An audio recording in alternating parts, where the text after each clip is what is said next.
स्वागत है आप सभी का अपने चैनल एकलव्य स्टडी पॉइंट पे। और मेरा नाम है सचिन और आज की इस वीडियो में हम सभी क्लास 12th की हिंदी कोर्स से जो आपका चैप्टर है श्रम विभाजन और जाति प्रथा, इसके इंपॉर्टेंट क्वेश्चन आंसर्स करने वाले हैं। तो चलिए हम वीडियो को स्टार्ट करते हैं। आपको बताना चाहूंगा कि आप मुझे इंस्टाग्राम पे फॉलो कर सकते हैं। मेरा यूजर नेम आप सभी के सामने लिखा हुआ है। आपका जो भी मैसेज आज आप हम तक पहुंचाना चाहते हैं आप मुझे मैसेज कर सकते हैं। अगर आप टेलीग्राम ग्रुप हमारा ज्वाइन करना चाहते हैं तो class 12 ESP new group search मार के आप ज्वाइन हो सकते हैं। और वेबसाइट पे आप सभी को नोट्स प्रोवाइड करवा दिए जाते हैं। www.eklavyastudypoint.com हमारी वेबसाइट है। तो चलिए फिर अब हम आगे बढ़ते हैं। आज का हमारा पहला प्रश्न है, जाति प्रथा भारतीय समाज में बेरोजगारी एवं भुखमरी का भी एक कारण कैसे बनती रही है। ये बहुत बारी पूछा जाता है। तो देखिए, जाति प्रथा के अनुसार व्यक्ति अपना व्यवसाय अपनी इच्छा से तो चुन नहीं सकता। जो जाति प्रथा में उसको काम दिया गया है उसको वही करना पड़ता है उसकी जाति के आधार पर, ठीक है। चाहे वो उसके लिए सही हो या ना हो, चाहे उसको भूखा मरना पड़े, पर काम तो वही करना पड़ेगा। इस प्रकार व्यवसाय परिवर्तन की अनुमति उसको मिलती नहीं है और भारतीय समाज में बेरोजगारी और भुखमरी बढ़ती जा रही है। लेकिन अब यह स्थिति नहीं है, क्योंकि आज के समय में क्या है कि इसमें बदलाव आया है। सरकार ने पिछड़े वर्गों को, दलितों को सरकारी नौकरियों में आरक्षण दिया है भाई, पढ़ाई में आरक्षण दिया है। इस प्रकार उनको भी एक समानता मिली है और वो भी अपने कार्य को अब अच्छे से कर सकते हैं, अपने व्यवसाय को चुन सकते हैं। फिर अगला प्रश्न है, श्रम विभाजन और जाति प्रथा के संदर्भ में लेखक के अनुसार दासता की व्यापक परिभाषा क्या है। दासता, ठीक है। तो लेखक के अनुसार दासता केवल कानूनी पराधीनता को ही नहीं कहा जा सकता। दासता वह स्थिति भी मतलब इसमें शामिल होती है जिससे कुछ व्यक्तियों को दूसरे लोगों के द्वारा निर्धारित व्यवहार और कर्तव्यों का पालन करने के लिए विवश होना पड़ता है। यानी कि मजबूरन आपको किसी दूसरे के कहने पर काम करना पड़े, अपनी इच्छा के विरुद्ध जो काम है उसको अपनाना पड़े, ये भी एक दासता है एक तरीके की। और लेखक के अनुसार जब तक समाज में समता समानता स्थापित नहीं हो सकती तब तक हम स्वतंत्र नहीं हो पाएंगे। जब तक स्वतंत्रता कुछ ही लोगों तक रहेगी भाई, दासता तो रहेगी, यानी कि गुलामी है एक तरीके से, ये इससे आजादी कभी नहीं मिल पाएगी। और विदेशी ताकतों को देश से भगाना मतलब एक अधूरी स्वतंत्रता है, ठीक है। अधूरी अधूरी स्वतंत्रता की प्राप्ति है। फिर अगला प्रश्न है, डॉक्टर अंबेडकर के आदर्श समाज की परिकल्पना कैसी थी। तो डॉक्टर अंबेडकर का आदर्श समाज स्वतंत्रता, समता और भाईचारे पर आधारित है। और उनके अनुसार ऐसे समाज में सभी के लिए एक जैसे मापदंड होने चाहिए। हर कोई अपने इंटरेस्ट के अकॉर्डिंग, अपनी रुचि के अनुसार कार्य कर पाए और व्यक्तियों को सम्मान मिले, ठीक है। और एक समान अवसर प्राप्त हो, समान व्यवहार उनको मिले, ठीक है। और यही जातीय भेदभाव कोई नामो निशान ना हो इसका। और इसी मतलब करनी पर ज्यादा बल दिया जाए, कथनी पर कम, ऐसा उनका मानना था।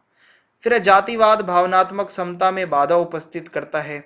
डॉक्टर अंबेडकर के विचारों के आलोक में कथन का निहितार्थ स्पष्ट कीजिए। तो जातिवाद पे कैसा इसमें बताया गया है कि जातिवाद की भावना क्षमता में बाधा उपस्थित करती है, ठीक है, समता में बाधा उपस्थित करती है। डॉक्टर अंबेडकर के अनुसार भावनात्मक समता तभी प्रतिष्ठित हो पाएगी जब समान भौतिक परिस्थिति, यानी कि कोई भी ऐसा बंटवारा मतलब ऐसा ना हो भेदभाव के साथ। जब तक सुविधाएं सभी को नहीं मिलेंगी, जब तक ये समता कभी भी नहीं आ पाएगी। जातिवाद के समाप्त होने पर ही यह संभव हो पाएगा। जातिवाद असमान व्यवहार को उचित ठहराता है, जो कि गलत बात है, ठीक है। समाज को विकास और उत्थान के पथ पर तभी अग्रसर किया जा सकता है जब ये जाति प्रथा जैसी गलत प्रथाएं, कुप्रथा को हटाया जाएगा, तभी देश की प्रगति होगी। देश मतलब जो है विकास की दिशा में, प्रगति की दिशा में गगन चूमेगा। भारत की जाति प्रथा क्या क्या काम करती है। जातिवाद के पोषकों के समर्थन के आधार पर मतलब आधार में क्या आपत्तिजनक है। तो भारत की जाति प्रथा को आधुनिक समाज उचित नहीं मानता है। भारत की जाति प्रथा श्रमिकों का अस्वाभाविक विभाजन तो करती ही है, इसके साथ साथ विभाजित वर्गों को एक दूसरे की अपेक्षा ऊंच नीच का एहसास भी कराती है। जाति प्रथा आप सभी पढ़ते आ रहे हैं, ये गलत बात है। इससे देश में विषमता की भावना बढ़ती है, भ्रष्टाचार फैलता है। ऐसा विश्व के किसी भी समाज में नहीं हो पाया। जातिवाद के जो पोषकों के समर्थन के आधार में यह बात आपत्तिजनक है कि जाति प्रथा श्रम विभाजन के साथ साथ श्रमिक विभाजन का भी रूप लिए हुए है।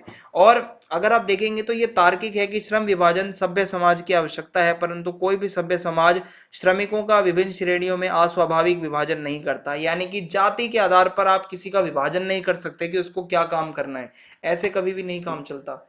जाति प्रथा को श्रम विभाजन का ही एक रूप ना मानने के पीछे डॉक्टर अंबेडकर के तर्कों का उल्लेख कीजिए, अथवा श्रम विभाजन पर डॉक्टर अंबेडकर के विचार क्या थे।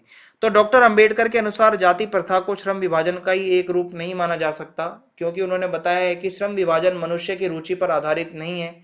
श्रम विभाजन में व्यक्ति की क्षमता की उपेक्षा की जाती है। श्रम विभाजन केवल माता पिता के सामाजिक स्तर का ध्यान रखती है। व्यक्ति के जन्म से पहले ही उसका श्रम विभाजन होना अनुचित होता है, गलत बात है।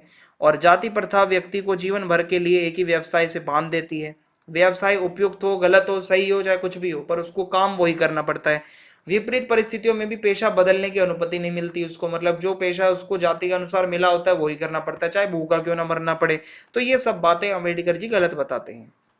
तो इसी के साथ ये वीडियो यहाँ पे समाप्त होती है। जो प्रश्न आपको मैंने बताए ये काफी इंपॉर्टेंट है। चैनल को सब्सक्राइब करना ना भूलें, ज्यादा से ज्यादा वीडियो को शेयर कर दें और कमेंट करके जरूर बताएं वीडियो आपको कैसी लगी। जय हिंद, जय भारत, बहुत बहुत धन्यवाद आप सभी।